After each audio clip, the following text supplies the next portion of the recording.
12 seems to be the age when kids start putting the heat on their parents about the truth behind Santa. I was certainly no exception to this rule.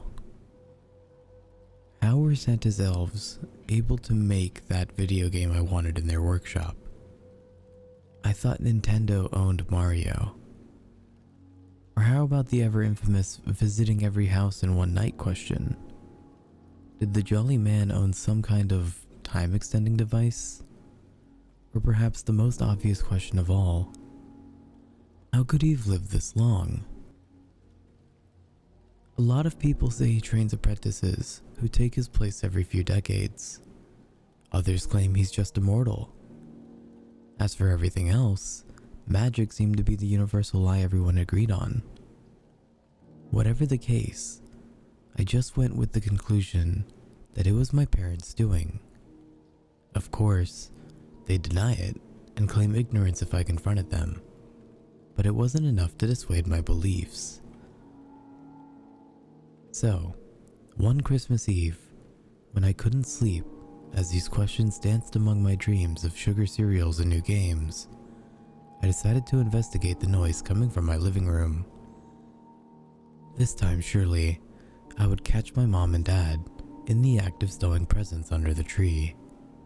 At least then, they'd let me in on the truth. But as I entered the living room, I saw a man before me that I did not recognize. He was dressed in red and white, with a slightly overweight body, and he wore a stringy fake white beard. His hair, or what remained of it, was graying around the edges of his classic Santa hat, and his eyes were wide with fright as he dropped a present under the tree. Being the intuitive youth I was, I came to one of two conclusions. Either this was a home invader stealing my family's gifts, or the real Santa. I opened my mouth to scream, but the man rushed towards me and covered my mouth. "Shh, shh," he said, putting a finger to his mouth, trying to smile. Tears began to roll down my cheeks. I was petrified of him. Then, slowly, he took back his hand and extended it towards me. "It's all right there, little one. You know who I am, right?" I nodded, not shaking his hand back. The trembling man nodded as well, then grabbed an empty sack lying on the floor and gestured to the tree. "Look, see? I bring gifts. Now, run along to bed, or I might have to put you on the naughty list." He started drifting towards the deeper, hearty voice, stereotypically associated with Kris Kringle, but I wasn't fooled. Regardless, I wiped my eyes and began to step back from the living room, trying to create distance between me and the stranger. The man simply watched, wiped his brow, and proceeded to approach the fireplace. I stopped and observed, confused as to how he was going to leave my house. But a blast of green flames erupted from the chimney, and the man fell back to the floor.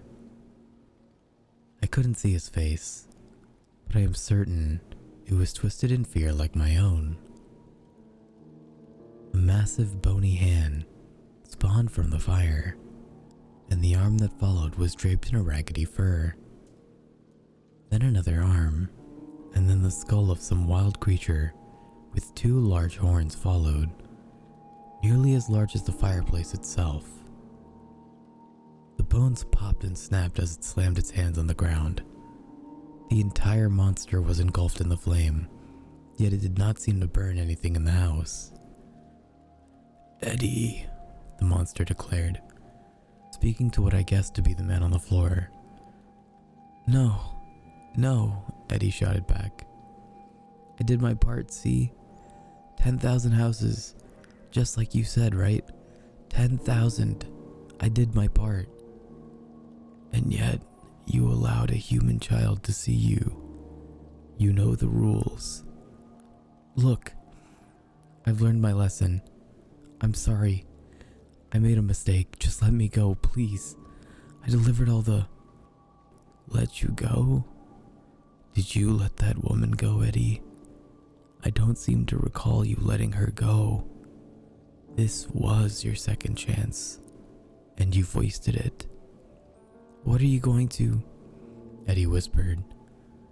I could make out his quaking figure being overshadowed by the creature in the fireplace. The next sound heard was a crunch, with a soft beginning and a snapping finish. I jumped as the sound repeated a few times, finally letting out a shaky breath. I prayed in my head that it wasn't what I thought, but when the creature reared its head towards me, I saw the red and white pants hanging from its mouth as it chewed on Eddie's corpse. Then, I watched it slurp his legs like strands of spaghetti. I covered my eyes and tried to tell myself it wasn't real. It wasn't real. It wasn't real. After a quiet minute, I peeked between my fingers to see the monster staring back at me from the fireplace. The pace of my breathing grew quicker and sharper, my eyes unable to escape from the grasp of those empty sockets. Now, run back to bed, little one, or I might put you on the naughty list. My legs finally found the strength to leave, and I sprinted to my parents' room, diving into the sheets with them. There wasn't a trace of the events of the night before when my family went down to the tree the next morning. There was even a little note next to the empty glass and a half-eaten cookie on the table. Have a Merry Christmas, S. Claus. As much as I tried to take in the warm, comforting atmosphere that came with Christmas Day, I couldn't stop watching the fireplace, terrified that the monster would return. At the least, now I know the truth about Santa Claus.